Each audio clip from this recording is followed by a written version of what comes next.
Oke, kita lanjutkan terakhir kalau tidak ada pertanyaan. Ini adalah sesi terakhir. Mencegah lebih baik daripada mengobati dan bagaimana cara pengobatannya yang sudah terlanjur sakit. Langkah pertama, ada tujuh langkah yang harus dilakukan.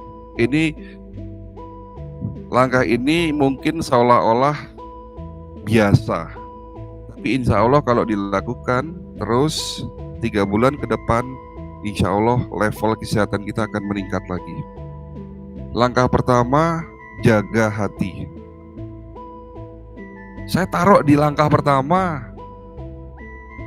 karena kembali lagi saya ingatkan, jangan pernah takut, jangan pernah berpikir negatif, jangan pernah suuzon, ya, karena hal-hal yang negatif dari pikiran kita itu dijauhkan. Karena kalau pikiran kita negatif, hati kita pun jadi sakit. Kalau kita sudah punya penyakit hati, ya siap-siap fisik kita akan sakit. Sebagai salah satu contoh kemarin, Bu, Ibu, ada pasien ibu-ibu kena stroke. Usianya kurang lebih hampir 60 tahun kena stroke. Ibunya tinggi besar, gemuk. Urutnya merot, ngomongnya susah, tangan kanan, kaki kanannya lumpuh. Saya baru ngomong 2 kali, dibantah 5 kali. Saya ngomong 3 kali, dibantah 10 kali. Ibunya ini suka membantah omongan saya, suka motong omongan saya.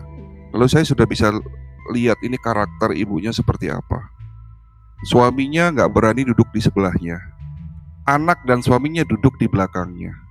Ternyata ibunya ini pemarah. Suaminya ditunjuk-tunjuk, dimarah-marahin. Ini gara-gara suami saya gak nurut sama saya jadi sakit. Loh, kok balik toh, Bu? Kok suami ibu harus nurut sama ibu tuh gimana toh? Loh, suami ibu tuh imam ibu kok. Ibu berani marah-marahin suami ibu di depan saya malah gitu.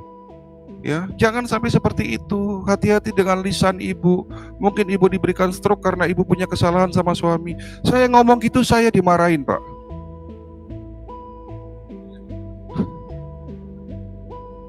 Lalu saya bilang begini, mohon maaf ibu, saya tidak punya obat buat penyakit ibu. Wah, saya dimarah-marahin. Capek-capek saya kesini, malah saya nggak dikasih obat, gini bla bla bla bla. Saya disuruh pulang. Keluar tuh grundel orangnya. Anak suami sama anaknya malah senyum-senyum. Mungkin udah imun gitu, udah biasa dengan sikap ibunya. Anaknya bilang gini sambil senyum-senyum, ya gitu dok, ibu saya. Kita dari kecil udah panas kupingnya dengar marahnya ibu kita ini, gitu loh. Saya bilang gini, ya udah kalau gitu ibunya diruqyah dulu deh. Karena enggak ada obat. Yang bisa ngobatin penyakit hati adalah dirinya sendiri. Harus bisa introspeksi, harus bisa bersyukur dengan apa yang ada. Jadi langkah pertama, jaga pikiran dan hati. Langkah kedua, baru jaga makan. Bagaimana cara jaga makan yang benar? Makan jangan berlebih-lebihan. Kita ini ada yang ngatur. Gusti Allah mengaturnya di Al-Quran. Hei manusia, makan dan minumlah kamu, tapi jangan berlebih-lebihan, kan begitu? Nabi pun menguatkan dengan banyak hadis yang berhubungan dengan makan jangan berlebihan. Salah satu hadisnya apa? Ada yang tahu enggak? Hadis Nabi yang berkata mengenai makan jangan berlebihan. Ada tahu bunyinya apa? Makan sebelum lapar atau makan di saat lapar? Jadi sebelum lapar makan gitu. Sebelum lapar makan. Indikatornya apa, Pak? Makan mulu jadinya kan, kalau makan sebelum lapar. Jadi yang benar makan sebelum lapar atau makan di saat lapar? Makan di saat lapar, berhenti makan sebelum kenyang. Hati-hati Bapak Ibu akan diminta bertanggungjawabkan sama Nabi di atas sana. Karena itu bukan hadis Nabi, Pak. Itu bukan hadis, Pak. Itu bukan hadis memang. Ya itu. Ya, jadi hadis yang benar, sisakan lambungmu untuk sepertiga makanan, sepertiga air, dan sisanya untuk bernafas. Itu hadis yang menguatkan makan jangan berlebihan. Yang kedua, jangan makan malam. Ini memang tidak ada hadisnya, tapi menurut ilmu kesehatan holistik bahwa makan malam itu dilarang. Maksudnya dilarang gimana? Nggak boleh makan malam? Boleh, tapi jangan lebih dari sholat isya, jangan lebih dari jam 7. Jadi kalau tidurnya jam 10, setengah 7 harus sudah makan. Karena jangan kurang dari 4 jam. Jangan kurang dari 4 jam sebelum tidur. Itu cara jaga makan yang kedua. Cara jaga makan yang ketiga, mulai hari ini perhatikan kualitas makanan yang kita makan. Bukan kuantitasnya, tapi kualitasnya. Mulai hari ini kurangi karbohidrat dengan kadar gula yang tinggi.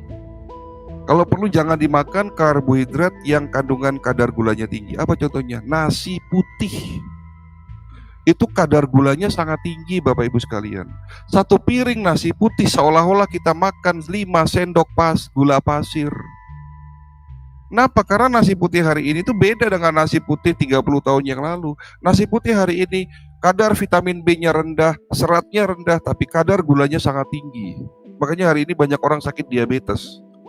Mulai hari ini kurangi karbohidrat. Sudah makan nasi, makan mie, bakwan, kerupuk, karbohidrat semua itu. Yang Bapak Ibu butuhkan protein, karena protein adalah makanan sel tubuh kita. Asam amino adalah makanan sel tubuh kita, didapatkan dari protein. Protein hewani, protein nabati, ikan laut berlimpah, ikan tawar berlimpah, telur, daging. Ya kalau nggak mampu beli daging ya ada telur, ada ayam, ada ikan laut yang murah-murah, ikan air tawar. Kalau nggak makan protein hewani ya ada protein nabati. Protein nabati apa yang bagus?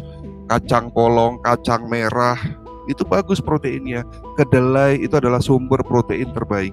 Tempe, tahu, tapi jangan terus diselimutin pakai tepung digoreng gitu loh. Ya. Jadi mulai hari ini perhatikan kualitas makan kita. Dan cara jaga makan yang keempat, makanlah yang halal dan thoyyib. Ini penting sekali. Ternyata terkadang kita sakit itu teguran dari Allah. Mungkin makanan yang kita makan tidak halal.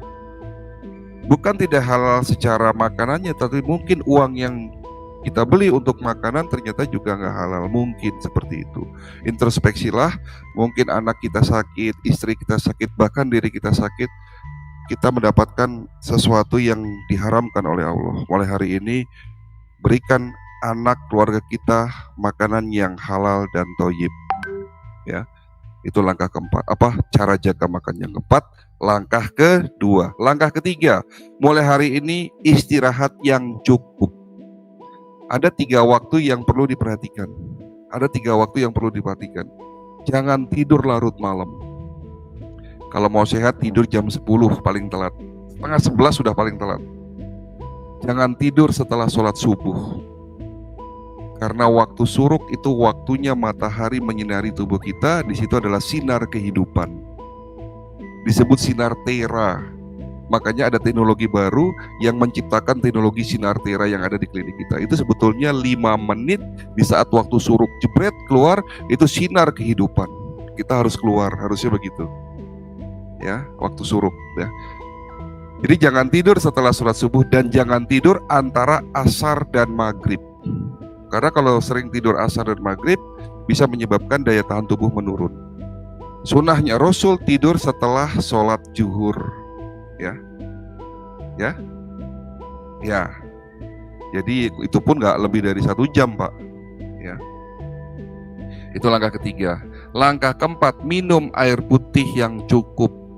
Teh boleh, kopi boleh, tapi perbanyak air putih. Berapa liter sehari? Berapa liter, Pak? 4 liter. 2 liter. Yang benar itu 40 cc kali berat badan, Pak. Jadi tergantung dari berat badannya masing-masing. Berat badan Bapak 50 kilo ya berarti 2 liter. 40 kali 50 kan 2 liter ya. Kalau berat badannya 80 berarti 3,2 liter. Ya 40 kali 8 berapa? 3,2 kan? Nah, ya berarti 3,2 liter. Berarti tergantung dari berat badan. Ya, pagi hari sampai maghrib pastikan sudah harus diminum 90%, sisanya 10% di malam hari. Jadi artinya malam hari itu jangan terlalu banyak minum. Ya, itu langkah keberapa? Langkah keempat. Langkah kelima, apa Pak? Puasa secara teratur dan benar. Lakukan puasa secara benar, niatkan dulu dengan benar, ikhlas berpuasa, pelajari menu berbuka dan menu sahurnya Nabi. Ya, secara syariat benar Bapak, tapi belum tentu secara kesehatannya benar nih Pak. Ya, kadang-kadang kita berpuasa, tapi berbukanya ngawur. Nah, itu dia.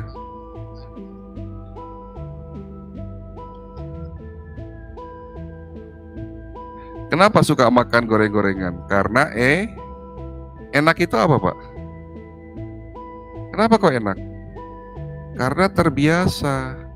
Orang barat disuruh makan bakwan, enak Pak. Nggak enak.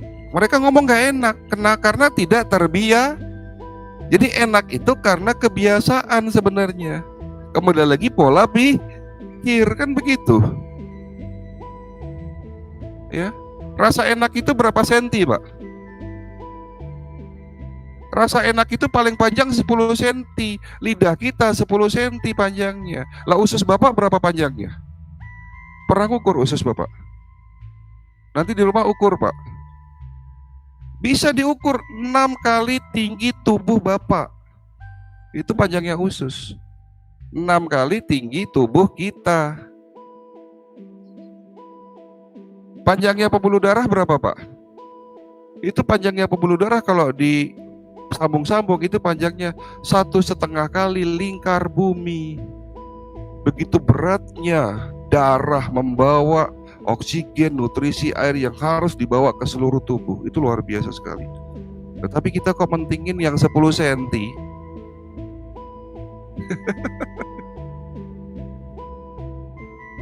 Apa manfaat dari goreng-gorengan? Bahkan Dr. Jadul Akbar, kawan saya, mengatakan itu adalah makanan sampah. Kalau saya nggak ngomong gitu lah, nggak ada yang namanya makanan sampah. Semua makanan pasti ada manfaatnya. Tapi jangan berlebihan. Boleh makan goreng-gorengan, tapi jangan tiap hari lah. Masa setiap sarapan makan goreng-gorengan terus gitu tuh. Terus kapan vitaminnya, mineralnya, proteinnya kapan gitu loh, kan gitu ya. Hidupnya harus indah dan harus seimbang Pak. Enak boleh, tapi nutrisi harus diperhatikan ya. Jadi tadi langkah kelima puasa. Langkah keenam olahraga Pak. Mau sehat olahraga. Tapi olahraga ini kayak pisau, tolong perhatikan. Olahraga kayak pisau loh Bu. Pisau itu ada tujuannya, bisa bantu motong makanan. Tapi pernah nggak Ibu luka karena pisau? Pernah kan? Berarti nggak sengaja bisa ngelukai. Dan olahraga pun seperti itu. Kalau dilakukan dengan cara yang salah justru bisa melukai diri kita sendiri. Lalu syarat olahraga apa? 3. Teratur, terukur, sesuai umur. Teratur ya kalau nggak bisa tiap hari ya seminggu 2 kali. Itu teratur namanya. Terukur, jangan gengsi sama anak muda loh Pak. Itu terukur. Anak muda bisa main pit-pitan 50 kilo, Bapak ikut-ikutan. Ada pasien saya 75 tahun, kena serangan jantung, ikut-ikutan klub goes Jakarta Bogor.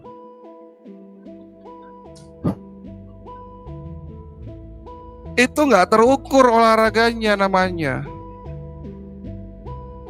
Yang namanya sudah usia tua ya, mosok ya sampai 50 kilo naik pit-pitan toh, nggak terukur. Dan juga sesuai umur. Ada lagi pasien saya umur 60 tahun, lututnya bengkak gara-gara jatuh di lapangan futsal. Mosok 65 tahun main futsal toh Pak. Olahraga yang cocok buat Bapak yang sudah di atas 60 tahun, Ibu sudah di atas 60 tahun hanya 2. Apa itu? Hah? Betul, berenang, bukan jalan. Kalau jalan bukan olahraga itu. Jalan itu aktivitas Pak. Ya jalannya nggak seberapa, makan lontong sayurnya kebanyakan. Kebanyakan gitu kan, ayo ngaku. Iya kan, kita jalannya keliling komplek, sana tujuannya untuk cari goreng-gorengan, cari lontong sayur. Jadi olahraga yang cocok buat usia di atas 60 tahun hanya berenang. Karena berenang itu akan melatih dan menggerakkan otot sendi-sendi tulang kita, dikuatkan dengan berenang tanpa impact. Tapi kalau Bapak lari, itu ada impact di tulang belakang, bisa kena saraf kejepit dan lututnya bisa rusak. Makanya olahraga yang paling benar adalah berenang dan senam pernafasan. Senam pernapasan untuk menguatkan paru-paru dan jantung. Bapak bisa lihat di YouTube senam Li Tian Kung, senam Tera, senam Tai Chi, atau kemarin ada jemaah juga senam merpati putih atau apalah gitu ya. Itu senam-senam yang fungsinya untuk menguatkan paru-paru dan jantung.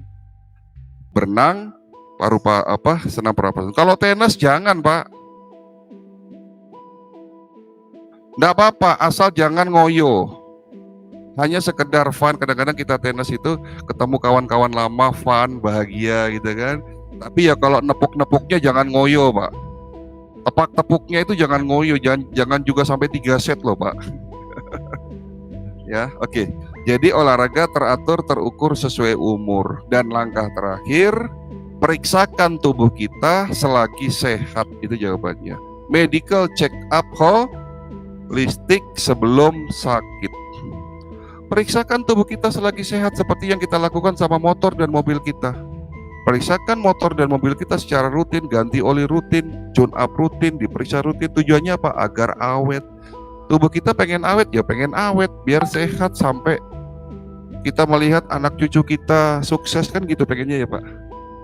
Kalau pengen disuruh panjang umur kan kita pengennya panjang umur, tapi panjang umur yang barokah, yang sehat, bermanfaat untuk banyak orang kan gitu. Ya, jadi Bapak Ibu yang bisa dilakukan hari ini, lakukan 7 langkah itu. Lalu bagaimana yang sudah terlanjur sakit? Ya, yang sudah terlanjur sakit, mau ndak mau, suka ndak suka ya harus berobat.